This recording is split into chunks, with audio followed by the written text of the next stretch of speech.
So every day I come out in the garden and I make a little video. And I was just wanting to say that you don't have to have a big area if you want to do a garden. This is kind of big for me. I mean, how much food can two people eat, right? So my garden is kind of big and it's kind of spread all over. But if a person wanted to grow a garden, you can see by the roots that I pull up and that I show you that you can grow a lot of food in a small area.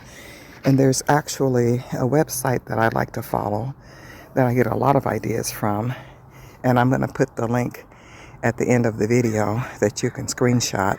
And it's going to be in the description also, where you can get these beds that you can put in your yard. And you can grow a variety of food in the beds, just like the video that I made from my friend Reggie. And they're easy to assemble. And if you use my link, then that will help out my channel and it won't be any extra cost to you. And then you can see how you can do a garden in a small space, much smaller than this. Happy gardening.